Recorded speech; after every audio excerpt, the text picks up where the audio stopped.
Kush ரஹனா high, மகிழ்ச்சியோடு இருக்கணும்.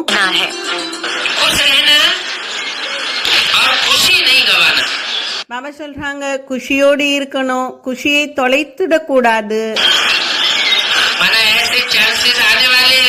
அப்படின்னா அப்படிப்பட்ட டைம் இப்ப வரக்கூடியதாக இருக்கு.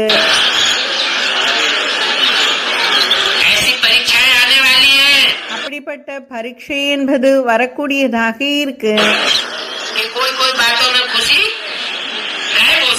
பாபா சொல்றாங்க சில விஷயங்கள்ல குஷி என்பது மறைந்து போயிடும்.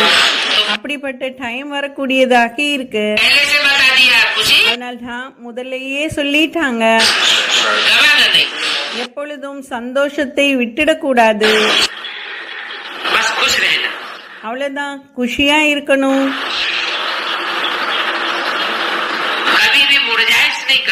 பாபா சொல்றாங்க எப்பொழுதும் வாடி போயிடக்கூடாது. சதா ஏக் ரஸ், ஒரே நிலையில் நிலைத்து நிற்கணும். மேலும் முகம் எப்படி இருக்கணும்னா அப்படியே மலர்ந்த முகத்திலோடு இருக்கணும். யார் உங்களை பார்த்தாலும் சரி உங்களுடைய ஆன்மீக குஷியை பார்க்கணும் அவர்கள். இதுதான் சேவையினுடைய சாதனமே. பாபா சொல்றாங்க முகத்தில் ஆன்மீக குஷி என்பது இருக்கணும், சாதாரண குஷி இல்ல. அது ஆன்மீக குஷியாக சந்தோஷமாக இருக்கணும்.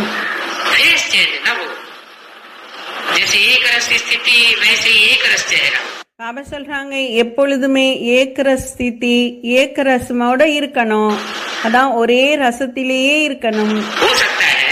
பாபா கேக்குறாங்க ஆக முடியுமா?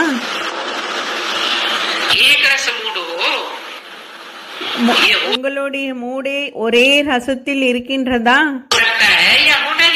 பாபா கேக்குறாங்க ஒரே ரசத்தில் உங்களால இருக்க முடியுதா? இல்லை என்றால் அதான் விட்டுடுறீங்களான்னு கேக்குறாங்க. பாபா சொல்றாங்க திடீர்னு எப்ப வேணாலும் எப்பொழுது வேண்டுமானாலும் உங்களுடைய முகத்தை போட்டோ எடுத்தா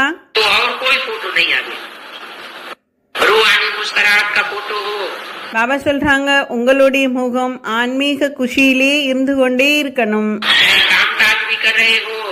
எந்த செயல் செய்து கொண்டிருந்தாலும் சரி, ரொம்ப டென்ஷனாக இருந்தாலும் சரி, ஆனால் எப்பொழுதும் முகத்தில் உங்களுக்கு சந்தோஷம் இருந்து கொண்டே இருக்கணும். அப்போ ரொம்ப நீங்க உழைக்கணும்ன்ற அவசியம் கூட இருக்காது. एक घंटा बोलने के बजाय अगर आपका रूहानी मुस्कान का चेहरा होगा तो 1 घंटे के बोल की सेवा 1 सेकंड में करेगा. பாபா சொல்றாங்க 1 மணி நேரம் நீங்க செய்யக்கூடிய சேவையை முகத்தின் மூலமாக 1 செகண்டிலேயே நீங்க செஞ்சிடலாம் அந்த சேவையை.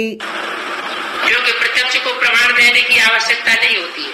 ஏனென்றால் பிரத்யக்ஷத்திற்கு பிரத்யக்ஷம் செய்யணுன்ற அவசியம் இருக்காது.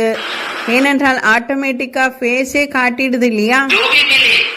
யார் உங்களை வந்து சந்தித்தாலும் சரி, எப்படிப்பட்டவர்கள் வந்து சந்தித்தாலும் சரி, உங்களை திட்டக்கூடியவர்கள் வந்தாலும் சரி,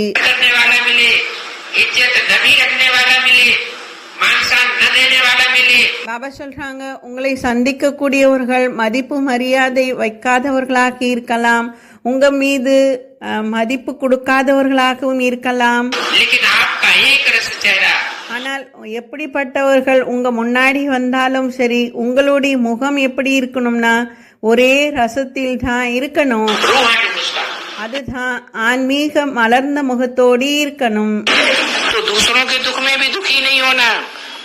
பாபா சொல்றாங்க மற்றவர்களுக்கு துக்கம் என்பது துக்கத்தை அனுபவம் செய்ய வைக்க கூடாது. தன்னுடைய துக்கத்திலும் துக்கமாக ஆயிடக்கூடாது. ஞானத்தினுடைய வாள் மூலமாக தன்னுடைய துக்கத்தையும் போக்கிக்கணும். மேலும் தன்னுடைய தொடர்பில் வரக்கூடியவர்களுடைய துக்கத்தையும் இந்த ஞானத்தினுடைய வாள் மூலமாக போக்கிடணும். எப்பொழுதும் குஷியாக இருக்கணும், சந்தோஷமாக இருக்கணும். ज्ञान की तलवार से ஞானத்தினுடைய வாள் மூலமாக अज्ञान को खत्म कर देना है। அஞ்ஞானத்தை அழித்து விடணும்.